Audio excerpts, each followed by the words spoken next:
Hello, how are you doing? I am doing amazing because I've decided I'm going to be doing my very first readathon ever, on camera and off camera. And so I'm very excited about the prospect of reading the entire day. It's such a beautiful day outside. It's like 20 degrees. It's the first day that we can actually see spring where I am. And so I thought there was going to be no better day for me to enjoy books and enjoy nature around me. I know that some people go very heavy with 24-hour readathons where they literally don't sleep for 24 hours and they just read. I will not be doing that because I am old and I need my sleep. There's a very small set of things that will keep me away from my sleep, and a readathon just doesn't make the cut. I'm sorry. But I am going to read the majority of the time that I can within the 24 hours. So right now it's 2 p.m. so I'm going to be reading up until 2 p.m. tomorrow. I'm not going to work at all during this time. I'm very grateful that my work is very flexible, so I can allocate my work later in the week. I do have to do a couple chores here and there, but I thought about this in advance and I requested all the books that I want to read. I requested them through my library on audiobook, and so even if I have to go take out the dogs for a walk or if I need to do something around the house, I'll still be able to technically read. So let's talk about the books that I compile. We have a little selection here. So I have 3 novella-ish books and I have 1 fuller length novel. The novel is The Dark Descent of Elizabeth Frankenstein by Kirsten White. Frankenstein is probably my favorite classic and definitely one of my favorite books of all time. So this is essentially a bit of a spin on Frankenstein, and it's from the perspective of Frankenstein's fiancée. Before going on his crazy scientific escapades, Frankenstein was betrothed to this Elizabeth, and I think this is a little bit her story. So I'm very excited about this. I typically don't like to read reimaginings of stories or like retellings of stories, which is funny because I have 2 of them in this TBR, but I did hear that this one was really good, so I do want to give it a try. Alright, I also decided to pick up a classic. It's one of those classics that sits on my shelves and I just do not want to pick it up. There is not a single moment in the last 2 years that this has been sitting on my shelf that I was like, okay, yeah, I'm gonna read it. So I'm just using this readathon as the perfect opportunity to read it because it's so tiny. And I know if I don't get it done now, I will never read this. That is John Steinbeck's Of Mice and Men. I started reading it before. I did not like the tone of it. I thought it was boring and I put it down. So I just want to get it done. So the story, I think it's set in the backdrop of the Great Depression and is a story of 2 guys just going from job to job trying to make a living for themselves. I've never read a Steinbeck before. He's definitely one of the authors that I would like to explore further within the next couple of years, but I am a little bit intimidated to start with one of his bigger novels like The Grapes of Wrath, and so I decided that maybe starting with something small just to get a taste of his ideas and his writing would be good. I also have a bit of a more modern retelling on an ancient story, and that is Thornhedge by P. Kingfisher. I think this is a retelling of is it Sleeping Beauty? I think. By the cover, it kind of looks like Sleeping Beauty. I don't know much about it. I know there's a toad in the story. Yeah, so I'm gonna give this one a try. And then lastly, don't get fooled by the size of this. This is a collection of stories, and it's a collection by Brandon Sanderson. The story that I really want to get into, and I'm actually the most excited about this from all of my TBR, is the story of The Emperor's Soul. So I became pretty much obsessed with Brandon Sanderson after reading Era 1 of Mistborn, and now I just want to read all his work. So I'm slowly making my way through it. I heard a lot of people say that one of their favorite standalones from Sanderson is The Emperor's Soul. Even if it's such a short story, a lot of people say that it's a very impactful and well-written work. I am not 100% sure what the story is about. I think it's something along the lines of there's this forger who has done something wrong, and in order to be pardoned, they need to forge the soul of an emperor that has been shattered. I don't know what that means, but I guess I'm going to find out. So this is our little TBR for today. I'm super excited. I think right now, because it's very nice out, I want to take advantage of the day. And so I think I'm going to pick the first book and go on a walk with my dogs. I think I'm just gonna get this out of the way, you know? I'm not super excited about this, and it's just something that I want to read. I want to have it done. So I think I might just get this done with and then move into nicer things. Also, if I remember correctly, the last time that I tried to pick it up, it's actually set in a very sultry summer heat. So I think this will be very nice because it's very nice and sunny outside, so it will fit the vibe.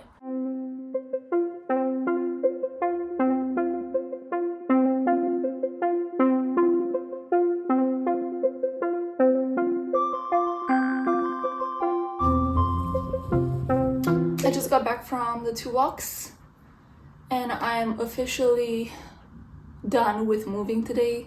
A 2-hour walk after doing leg day in the morning, it's absolutely insane. I'm so tired. I will not be moving except to maybe go to the couch and stay there. Made myself a little iced coffee, and I have this little cake that I made yesterday that I'm going to be indulging in as my little snack. Let's talk books. I almost finished Of Mice and Men during the walk. I have like 19 pages-ish left, and what a sad book. Why did I pick this? It's like the most beautiful day outside, and here I am listening to this sad book. I like this book way more this time around, and I think part of the reason why I like it much more is because the audiobook just makes it a better experience. We are following 2 men. They are poor, they're workers, and they just kind of travel around trying to get by and to get some money for just surviving. And they're just trying to go from job to job to make ends meet and to get some food. They don't have a house. They just kind of live at whatever ranch or location that is able to employ them. It's a really sad book because one of the workers, he is mentally challenged. He had an accident when he was a kid, and so his mental capacities are a bit reduced. And so this other man, he just goes along with him and takes care of him a little bit. There's these passages where they keep talking about what they want to do in their life. Their goal is to buy a land and to own a little farm, own a little house. It's just this feeling of like, you could see they're probably not gonna get there. There are these 2 men just trying to live life, trying to get by. They come across so much hardship, racism, so many insults from people because of their class. And it's just so disheartening. It's like I'm reading it and I know where it's going. And it's just such a sad tone and sad book. I just finished the book, but it's a very sad book. So maybe pick it up in your sad girl era, not on a day that you want to just have happy vibes, because now I ruined my day. So there we go. Okay, I need to take a break and then I'll pick up the next book. Wait, I'm still in the exact same spot I've been before. I love sitting here. It's like I'm sitting in front of the window and I can see the nature and the people passing by. So I love reading here. Yeah, so as I said in my previous clip, I'm done with this one. That was a sad couple hours. We're moving on to hopefully not as sad things. I think I'm gonna go for a little bit of a fantasy. I'm thinking to pick up The Emperor's Soul by Brandon Sanderson because it's the book that I really want to read today. I miss my boy Brandon, so I'm very excited about this one.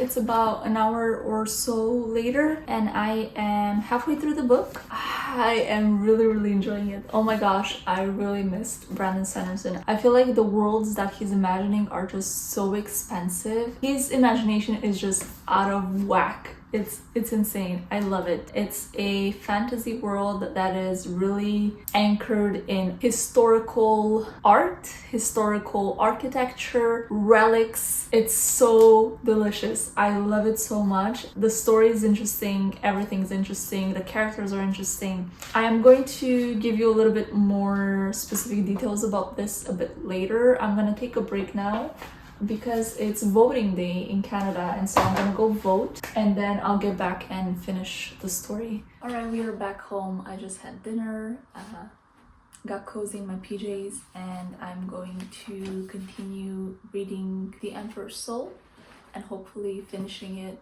within maybe an hour or two, and then I'll give you my final thoughts on this.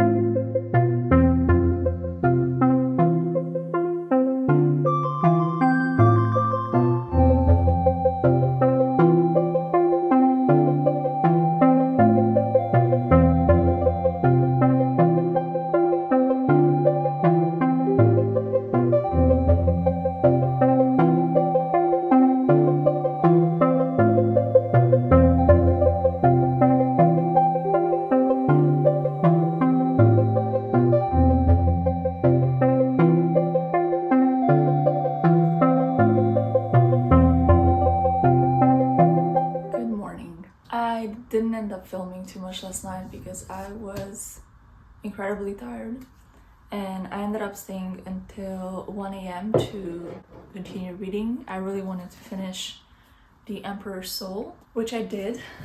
So I finished The Emperor's Soul and I actually started the next book. I'm gonna talk about that in a bit. It's currently 10:30, so I slept in a little bit. My sleep is top priority, so we're just gonna take it from here until 2, and then I'll probably be able to finish one more book or maybe 1.5, we'll see. Okay, The Emperor's Soul. It was such an interesting read. It's a standalone, which makes me incredibly sad because I wish I had more time in this world, and with these characters I feel like there's so much potential to expand this world and this magic system. I think it's in the same planet as Elantris is set on, and so I think Elantris is going to be my next Brandon Sanderson, and I'm really excited about that. The story is a inspiration from Korean and from Chinese history, and the inspiration that Brandon Sanderson had from these cultures is a type of specific stamp that he's been seeing in a lot of these cultures that emperors had back in the day, and on the stamp they would put specific type of information that they wanted to kind of be able to stamp somewhere. And he derived the whole magic system of this story. Essentially, the magic system is revolving around people who are called forgers, who have the ability to create magical stamps where once you stamp it, you could recreate an imitation or a copy of an object or even a spiritual thing. And at the beginning of the book, we have Shai, who is one of the top forgers in this world, but she gets caught doing something illegal. She was trying to steal an important work of art from the emperor. Obviously, she's thrown into jail, and there's these deliberations about executing her, but they have a little bit of a problem, and the problem is that the emperor has had severe injury to the brain. They've been able to keep him alive physically, but spiritually his soul is no longer there, and so they get Shai to recreate the emperor's soul. So essentially this woman Shai is tasked with putting together the emperor's soul, creating a copy, an imitation of his soul, so that he can continue ruling, because otherwise another, what they call faction, or I guess another party, would take over and rule the empire. So obviously the people in the emperor's political environment, they don't want that. They want to continue ruling, and so they hire her to create a forgery, and then they promise her to let her live. Brandon Sanderson, what I love about his work is that it's always so logical, so smart. He really thinks of the intricate details of the magic system. So that's The Emperor's Soul. I'm so happy to have read it. It was on my TBR for a while. If you have not read any Brandon Sanderson, I think this could actually be a good start because it's such a small commitment. It's only like 100-something pages. I also started Thorn Hedge last night, so I really just began. I am 20 pages through. I don't know that I can share many thoughts yet because I literally just started the story. It's the story of this fairy who, to my understanding, is guarding the tower in which the Sleeping Beauty is. That's kind of where I'm at. I really like the writing so far. It's kind of fairy tale-esque, but also a little bit dark. Yeah, so I'm just gonna continue reading until 2.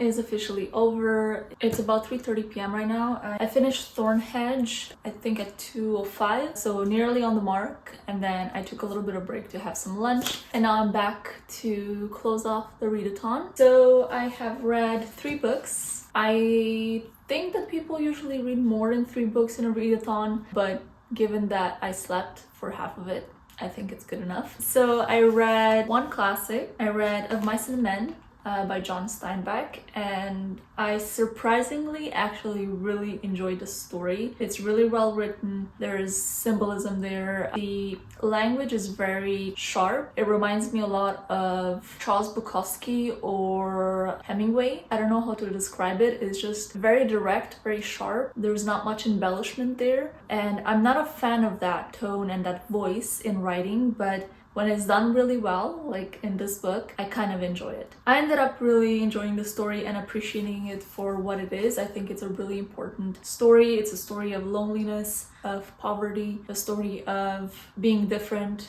It's a beautiful and heartbreaking story, but I do highly recommend it. The next book that I read was The Emperor's Soul by Brandon Sanderson, which is part of this collection, and it was an amazing story. I loved it so much, so well written. He only had like 100-something pages to make the fantasy world and to describe everything, and he did it so well. I feel like a lot of the times in shorter works like novellas, I have trouble with getting attached to the characters or understanding the world, especially if it's a fantasy world. But for some reason, Brandon Sanderson made it an interesting plot, an interesting story where the pacing felt appropriate and natural. It didn't feel like it's too fast or too slow. I was also able to understand all the details of the magic system, and the characters themselves just came to life in front of me. Highly recommend this story. I think you would love it, and if you're new to Brandon Sanderson, this might be a good one to pick up first. And lastly, I read Thornhedge by T. Kingfisher. This was a kind of reimagining of the story of Sleeping Beauty, told from a perspective of a fairy who is keeping the castle where the Sleeping Beauty is so that nobody disturbs her. It was okay. I'm not a fan of reimaginings. I'm not a fan of retellings. I'm also not a fan of fairy tales, so I feel like it just maybe didn't hit the mark for me just because I'm not a fan of these types of works, but I did really enjoy the writing. I think T. Kingfisher is really good at keeping her tone and her writing in check. When the author is able to capture a tone of the narrator really well, that really tells me that they are quite masterful at writing, and I think that that's something T. Kingfisher does really well, and it evokes this atmosphere of darkness, of fairy tales. We learn about the fairy world a little bit, but it's one of those books that overall I could have just went without having read. It's not something that will leave a mark on me or I'll remember in the next couple of months. I am overall pretty happy with having read 3 works. Thank you so much for watching this video. Bye.